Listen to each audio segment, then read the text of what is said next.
Churas ang lang. Tingnan nyo sa vlog. Ang smile, yung blado, smile sang alipungoy. Ayan. Yan ang mga smiles ng mga alipungoy. Ang lahat bilang sing iloy na nangyayari, yung di puta! Claire, sinto! Ikaw ang pinakatanga at disgrace in the history of Malacanang. Wala na sang bububu pa sa'yo, bilang sing iloy. Ngayon, nag-transpire to ha, this shit happened today. The owner of, or publisher or CEO, I don't know what. His name is Francis Mabanta. Hindi ko naman isa kilala kung tutusin.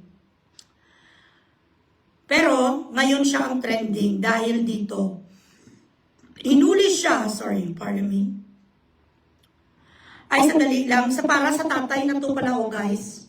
For this tatay, sino nakakilala sa kanya, please get in touch with me. I have money. I want to buy him an e-bike. Meron akong sapat na pera to buy him an e-bike. Please message me. Okay? May budget ko tayo para sa'yo. Rar! Thank you. Dagdagan ng Gcash. Okay, one moment. So, di ba, hinuli siya, si Francis. Gin-entrapment ni Matibag. Siyempre, si Matibag, wala nang ginawa si Matibag ngayon kundi kainin ang karipunat ni BBM. Wala nang ginagawa ngayon si Matibag kundi ganyanin ang puwet ni BBM. Nanilapan niya, di boss? Ginaganon niya ang karipunat ni BBM. Grabe nga kisas bilat sa ngiloy. Francis, ano kayo plido niya na? Mabanta. Dubaga ka hindi Franco, kaling mga Francis mo na akin. Franco, akala ko Francis. Hindi Franco? Churas ang gagay eh. Hambal sang alput, ano ka? Buang-buang kang diputa kasi isa ka. Tigilan mo ang pagsuyong sa rugby. Huwag ka kumain sa rugby, Claire. Lahat na lang nangyayari, diputa. Tapos may picture lang kay Sarah, kay Tatay Digong. Close na kaagad, bilaksing iloy. So lahat pala, Claire, nagpapicture sa'yo ang bilaksing iloy ka. If ever they are going to be implicated in something, an anomaly, fucking ghost project or whatever, at may picture sila, putang ina ka, managot ka rin ha. Ibig sabihin, you're colluding. Gagagagag. Ano pangalan ng isang tao ni?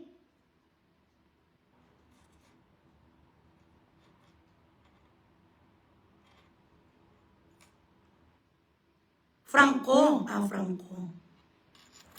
Franco maabantang ang mga Francis man sa akin. Alam niyo, I'm getting senile.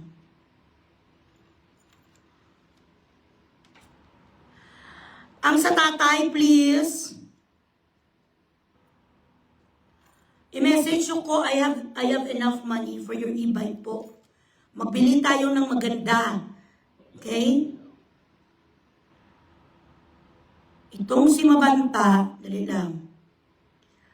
Gin-ano ni siya daw. Gin-entrapment.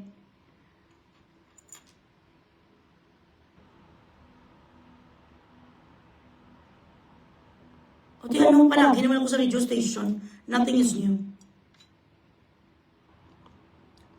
Kami naman yan ang nagpa-press release, kami naman nagbigay ng everything para hindi lang tayo maunahan sa mga iyo di puta, ng mga satanista. Hello, Attorney Prince Ildeosa, congratulations for your award in Manila as one of the best public attorney, a public defender of the Philippines. Well deserved. Ayan. Sandali. Okay, one moment.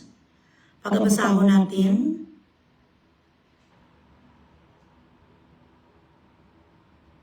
Di na tuman. Pakipasa nga sa akin guys ang paghuli sa kanya. NBI. Mga wala pulos. Ano lang ha, tabi-tabi po lang dyan sa mga kaibigan ito. Sa mga common friends namin, alam ko meron kayong soft spot for him, but I don't.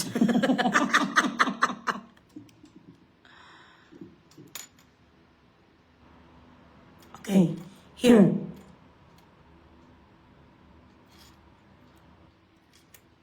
PGMN founder Franco Mabanta and another individual were arrested in an NBI entrapment operation over an alleged 300 million extortion. Authorities recovered an initial payment of at least 70 million in 2 suitcases. Ayan sila. Okay. Kita nyo na ha? So, yung PGM, yung Peanut Gallery Media Network na yan, this guy, Franco, has been a he's been a social media influencer that helped BBM since 2018. They've been friends for a long time. Nagadinayan ni ang kaplog nga sinto-sinto. Huwag ka magpadala ng link dito. CDO reseller Oasis of Beauty, Isabella Alweta. Please message her. Ayan. Oh, ito siya. Sabi ni Claire, hindi daw sila close. Ayan. The huggable moments. Now, itong taong to, personally, hindi ko siya kilala. But let us be practical and let us be subjective, okay? Or objectively, okay? Let us be objective. Ngayon, ginintrapment siya ng NBI sang sip-sip nga 1.7 inches ang titik na kanilang direktor. Kasuhan mo ko, matibag, para mapatunayan natin kung ano talaga kalaki ang iyong titik. Kasi ang sabi sa kabit mo noon, kang mga masayista mo, manyakis ka daw tapos sa lista ka kuno. Sabi na sa mga babae nga nagmasahe sa iyo pagkatapos masahe, kapabakoy ka daw sa kanila, maliit daw ang titik mo, tulad ng Trillanes. So kasuhan mo ko na maliciously, sinabi ni Eloy Bugres sa kanyang live, May 6, 2026, maliit ang titik ko, you have to prove me wrong. Ipakita mo ang titik mo na hindi ka support kang hindi ganito kaliit. Gusto ko talaga. So ngayon, itong si Matibag, he colluded apparently with no other than the CEO of SatanicMove.com na si Martin Luther, nagago sa ating lahat. So ito ang kwento ni Franco. Ang inyong muna, mga stars nyo bilatsing Iloy, para naman pala guys, PGMN. Ako gani, wala pa gani, may nag-reach out din sa akin na may sapina ako. Sa mga kwan, sa mga DDS, do dead man sila. Kay mas may sensational na may mas sensational na what you call this, na kaso, hinuli si Jason sa nawarat si Eric. So dinided man nila ako, humanda kayo sa akin na, pag ako naman maburyong, kayo na naman pambugrisin ko. Do wala nagpakita sa kanilang mga concern. Sandali, let us dissect and let us be conservative or not conservative. Let us be aggressive. Thank you, Mommy Victoria Marie. I love you. Oo, kapasikat sa ginaganon yung kwano ang puwet niya BBM. Nadilapan yung puwet. Okay, so itong sabi ni Sir. After he was entrapped by NBI through the confession of no other than the Satanic Movement President, CEO, founder, na si Barrabas, na si Martin Romualdez, somebody from his group posted this press release. We are innocent. Ayan. Mami Marie, nabalik ang pera mo, me. Were you able to get your money back? Hame? Pastor, please. We are innocent. This was a setup. Okay. Over the last 5 months, PGMN completed immense, comprehensive, painful research on the breathtaking national corruption of Martin Romualdez, while he was Speaker of the House. Remember, he'd been close with BBM since 2018. He was the one who created the social media profile. He was the one who set up his Facebook, made him a vlogger. 2018, tandaan nyo, siya ang direktor sa lahat ng mga post ni BBM. Okay. What we have is devastating. It is pertaining to the research that they painfully researched about Martin. The episode was filmed several weeks ago. It has been fully edited. It is a 19-minute long, packed with hard evidence and ready for release. Okay, that is why this is happening. There was no extortion. There were zero threats from us. That's all bullshit. The evidence provided shown one side of the story. We committed no crime and we can prove it. Romualdez did this to us to silence us. Why? Because the timing of the release of our expose would leave him in a desperate situation, particularly with his vast current troubles with the Ombudsman hanging over his head as President Marcos signals that he's clearly listening to what the whole country wants. Let me repeat this. Romualdez did this to silence us. Why?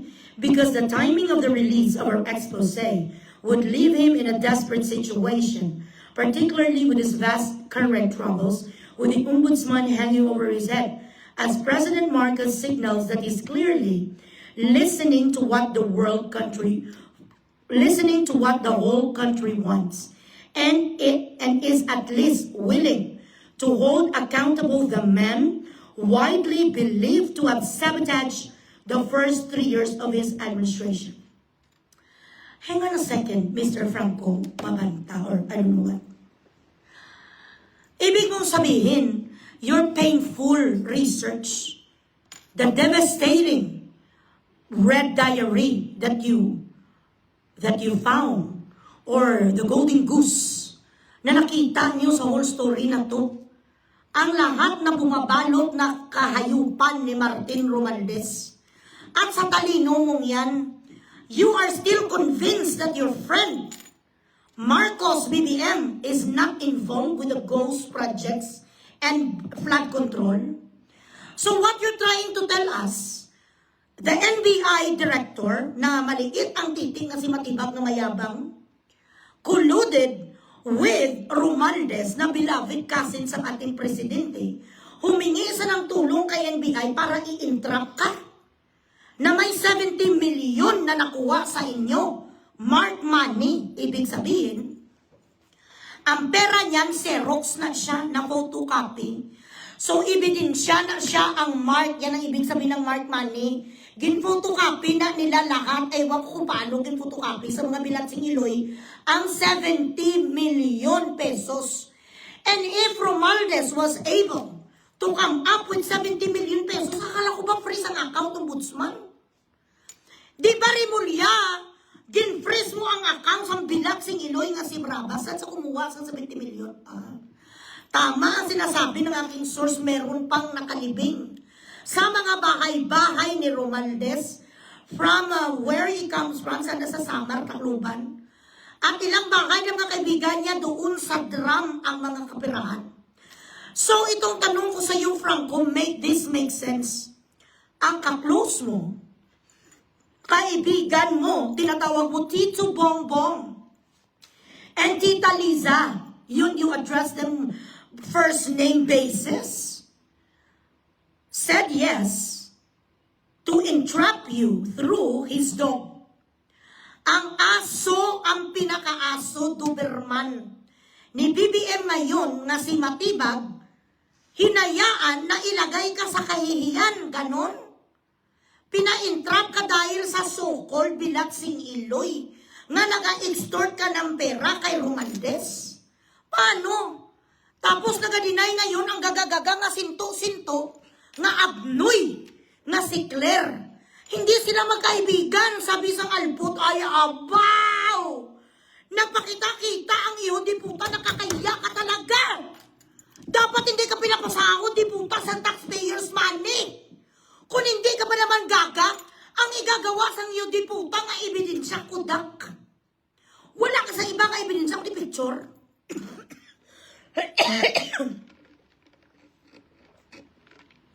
Good morning, my guni, my real family tree, Julie Pat of Canada. Thank you so much, 1,000 stars ago. So ngayon, sabi sang sinto-sinto, kasi marami naman talagang nakakaalam na magkaibigan. Itong si Franco, tsaka si Bibim since 2018.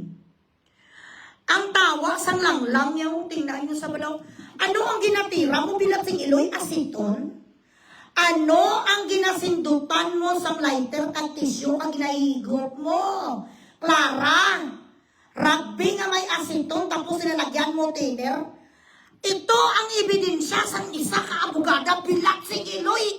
May kapapicture gani sa kundi puta, hindi ko vice president. Kahit saan ako mapunta ngayon dito, may naghahabol sa akin, gayakap, ginahalikan ang kamay ko. Grabe ang excitement pag nakita si Bugres, how much more si BP Sara. Does this mean bilat si Iloy sila ang best friend po? Ha? Hindi to sa bahay. It was a gathering of so many people who are supporting. Thank you so much, Julie Pan. Ayan, lagaw, stars. Ito talaga ang totoo ko ka star setters. I love you. Thank you, God. Ito ang ipresentar sang alipungoy nga gagagaga. Ang mga picture na this is but generic. Any politicians, any celebrity, any vloggers, and any influencers, may kapapicture nga sa'yo kahit di puta galing ka sa asylum. Kahit galing kang iyo di puta ka sa mental institute. May nagpapicture nga sa'yo nga you are a nobody.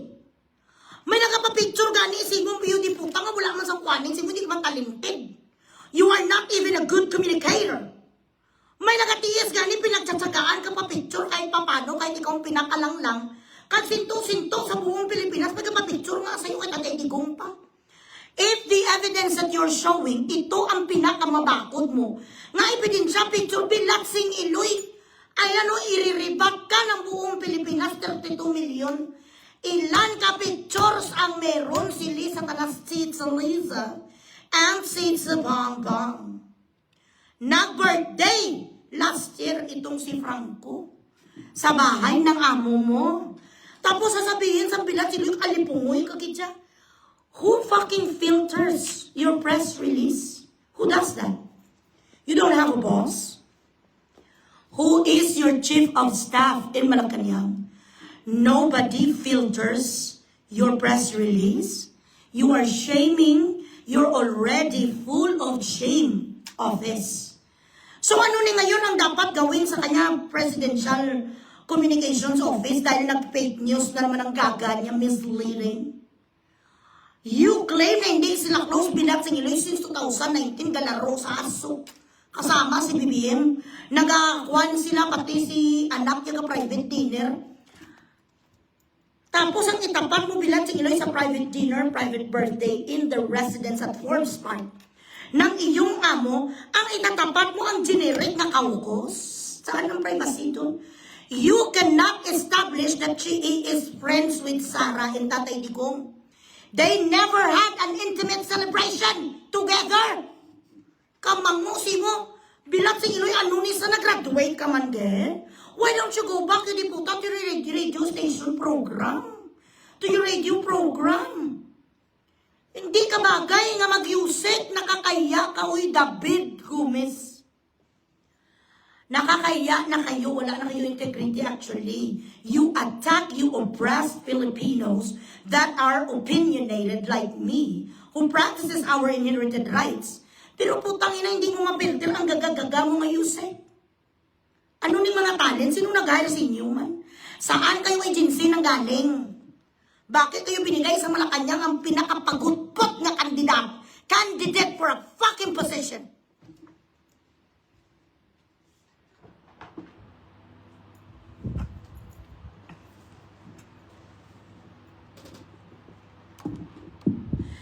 Dinto Osita Iloy Bugres for President Shuli. Huwag ambisyoso. Yusik kayo di puta. mapaskil-paskil ka sa picture, you shouldn't do that. Tatapatan ka ng ribat ng mga matatalino ng mga DDS. Mabuti, sana ko pinakita mo yung diputa intimate dinner at the Duterte's home. Having wine with the Dutertes. Celebrating my second wedding anniversary with Tatay Tigong and family. Ang pinakita mo, yung mga random pictures, that anybody could actually have that. Katulad kay Madriaga nga ugok. Nagsaka sa stage ni puta pa-picture kay Bipisarang close na kagad. Meron silang text messages. How could you establish the closeness or friendship of two people not unless na meron kasang ebidensya nga nagatsakanay sila regularly po. Nakikita sila regularly. Alam ng lahat na ito ni si Franco, social media influencer, creator siya, ni BBM since 2018. Tapos sasabihin niya, hindi sa magkaibigan ng presidente, kung lang. I love 10,500, thank you. Ngayon, ito, Franco, for a smart person like you, Bilat Singiloy, ma-bribe ka lang ako yan. Hindi pwede na, hindi ko. I cannot take this up either. You are making your own soap opera na kunyari, nagadrama-drama ka na si Martin talaga ang satanista of all time. All of you are sleeping in one bed. You're colluding na kunyari in-entrapment ka, kunyari nag-extortion ka. In order for you to say that line, that the president is still adamant na huhulihin kung sino ang nagsabotay sa kanyang administrasyon for 3 years. This is plain and simple. Ay.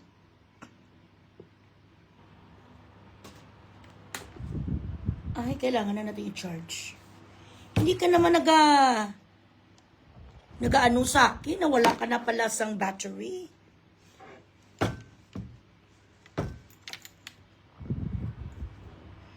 I actually don't know how to charge this because this is new. Okay. Now, kung nagagawa-gawa ka sang kwento, para lang madipinsahan mo ang iyong kaibigan na si Marcos na siya ay hero, na siya ay biktima lang sa pagsabotay ng kanyang beloved cousin, then you are a piece of shit. If you are making this up, if this is a fucking show, this is a shit show. And on the other hand, kung ikaw talaga ay totoo nga gin-entrapment ni Romualdez, ibig sabihin, Marcos never cared for you. And despite the fact na gin-entrapment ka, nga may 70 million kuno, nga nakuha sa'yo, kasi present nilang ebidensya, ibig sabihin kung ginipa-entrapment ka ni Marcos, wala siya sa'yo care. So ang lahat nga ginasabi mo, ang lahat na nangyayari ngayon, wala sense. And if it is even in fact true that you have this fucking research whatsoever that you claim to have, na meron kayo sa may research nga video, bakit hindi yung release? Kung ang iyong objective is for the Filipino people to understand, to see what is really going on behind closed doors, what is really going on behind the curtain. Few weeks na pala na nabuo ang edited, di puta, what were you waiting for? Na para umulan Bilat Singiloy sang asopre? Kabahol ang mga sinasabi mo, marami kang loopholes. Gagawa ka na lang yung diputa sa kwento, hindi pa pulido. Dapat sa sunod mga ganito, mga istorya, mag-research kayo ng mabuti. Pagkatapos, tanongin nyo si Bugres kung ano ang maganda nga script, Loy. Magaling ko dyan kasi na 1.5 ko noon ng technical writing kung nga subject Bilat Singiloy. So now, para, ito ha, ang senaryo ha, kung totoo nga meron man nag-exist nga video and you've been keeping it para ilagay nyo sa proper, I don't know what, para mapakita nyo sa buong mundo, bakit hindi mo pag-impakita? Bakit mo tinatago Bilat Singiloy? Anong inaantay mo? Why didn't you not show it to the public? If the main purpose of that painstaking research, devastating videos about Martin Romualdez, nang sinasabi mo nga ikaw ay isa kay sa amin ng mga Pilipino, Katagal na few weeks ago na blabilat sing Iloy nga editanay niyo. Why mo pagkipakita? What were you waiting for? Daktong. Yan. You made a research. This is my opinion. Opinion ko to ya. Analysis ko to bilang isa ka profiler dito. Hello. Being in the business of a legal entity as well here, alalay mo lang ko guys Why man kita sa rank ko? Alalay mo lang kita no, as per my experience, as an ex-con, as a born-again human being, na nagbalik loob sa society, ito ang aking analysis. Ilang weeks mo na ginatago-tago ang video na yan that would shed light to the ongoing scandal anomalies. At para mabigyan ang iyong kaibigan nga si Marcos sang mapacify siya, para maklear ang kanyang pangalan, what was keeping you from exposing Romualdez? What were you waiting for? Ha, Franco? Kung totoo, bilat sing Iloy, na itong kaibigan mo nga si BBM, wala kita sa kasalanan, putli yun di puta, holy water kinainom niya everyday. Kapaligo sa holy water, wala kita higat, nothing to do because he is a fucking stupid leader. May mga nangyayari na pala may nangyayari na palang nakawan yung di puta under his administration and he is clueless, he is naive. So either mapili siya, bilat sing Iloy sa kasindikato at talino talaga siya kasi nakuha na niya tayo billions Or, hindi billions, trillions, or aminin niya nga stupido siya. Hindi niya nakita under his governance na bilat sing Iloy nang ninanakaw ng kanyang pinsan kagang si Saldico. So either stupido ang iyong best friend nga si Tita Bongbong, stupido sa wala kita kabalo, nga may lumalabas na blayo di puta ni nga mga budget sa kung kay sinu-sinu nga mga kontraktor. Gaano siya buong araw natutulog sa kasi buong gabi gising? Bangag siya buong araw, hindi niya alam, may nawawala ng abiliones sa kabanang bayan. Anong klaseng presidente? That right under your nose, you fucking doesn't know that in the past 3 years, all this fucking ghost project, hindi niya na-realize na may mga flood na grabe ang baha and it took a lot of lives. Na ang mga ihudi putang, ang mga taytay putang na hindi tapos. So anong wala sa gadget? So either sabihin mo, bubo ang ating presidente kasi sa 3 years hindi nga alam may anomaly, araw-araw, wala intelligence, wala spot checking. Wala ihudi puta sang sang kuwa. Ano ang pulos ng cabinet members? What is the use of these cabinet members? Department of Finance, Budget and Bilatsing Iloy, Budget and Finance, ano ang use nila? Kung nananakawan pala tayo, ihudi putas ang 2 tao lang. Ang numero 1 nga ginaturo mo sa Romualdez, so what were you waiting for the past how many weeks? Hindi mo gina-expose, ang dapat mo expose, galit sa akin siguro mga microphone. Share the live guys. Bakit ba kayo nagagalit sa akin bilat sang Iloy?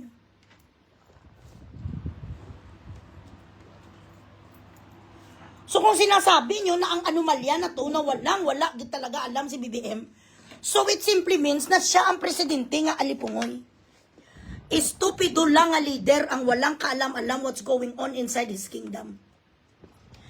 Dahil ang matalino, well-trained, well-experienced na leader, putang ina, hindi mo manakawan kahit singkop. Tingnan nyo si Tatay Digong. May nakalusot sa kanya, bakit galit na galit si Ridon, malaking ilong, tangki, digirang ilong. Ang iho di puta nga hampi-dampi, sat on a wall. Nga sila, bakit galit na galit sa Tatay Digong? Hindi sila makapurma kay Tatay Digong mo. Nung malaman ni Tatay Digong as per the report of his intelligence, na inassign niya to make sure na wala may naganakaw sa kabanang bayan, nung nalaman niya gabakasyon, si hampi-dampi, sat on a wall. Maya-maya gapunta sa Disneyland, maya-maya gapunta sa kung saan-saan ang iho di puta nga taga Amazon River. Nirigwak siya ni Tatay Digong. Ginakwa niya, ginalaspag niya ang budget, kaya sila galit. Walang nakakalusot kay Duterte noon. Paano ka nalusutan, Marcos, ang pinsan mo? So, ibig sabihin, alipungoy ka pala. Kung yan ang gusto nga ipaiwatig sang subject mo, Franco, it's so fucking simple. 1 plus 1, 2, 2 plus 2, 4, 4 plus 4, 8. Okay. So, ngayon, dahil naplantidan ka, ibig sabihin, nagkaroon kayo, you cannot deny the fact. Hindi mo pwedeng sabihin na set up yan because you had a conversation. Let's see the storyline, the playbook of Matibag. How were you caught? Explain to us, what was the conversation between you and Romualdez? Did you even tell him? Did you have any communications? Nagkaroon ba kayo sa any communications pertaining to what you have? Binigyan mo ba siya ng arrhythmia na, oh, I have all this fucking research? And who the fuck would give you, sino ang pinaka-close sa iyo na magbigay sa iyo ng ganitong mga detalye? Hindi pwede na nag-research ka lang from the grapevine. Hindi pwede na ikaw lang ang nag-invento na res or on your own lang at ang team mo lang ang nagpasok kayo sa mga ganito. There would be someone na close kay Romualdez who knows the innermost transactions of these fucking anomalies. And who would that be?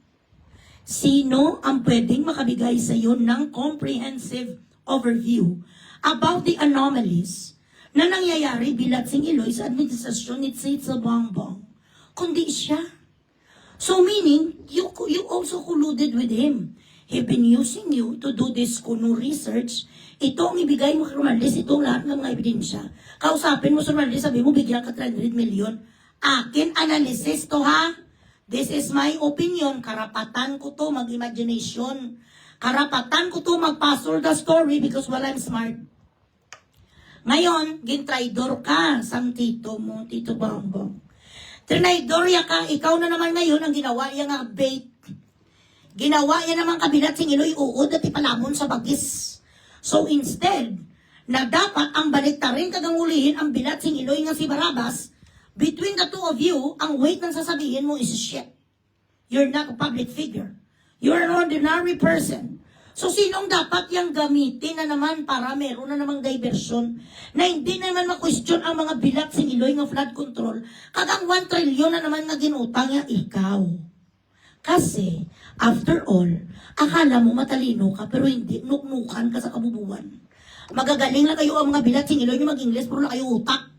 Ilang beses mo ko inupiran sa mga Bilatsing Iloy nga other side of the fence, hindi kit kuya why? They will use it against me.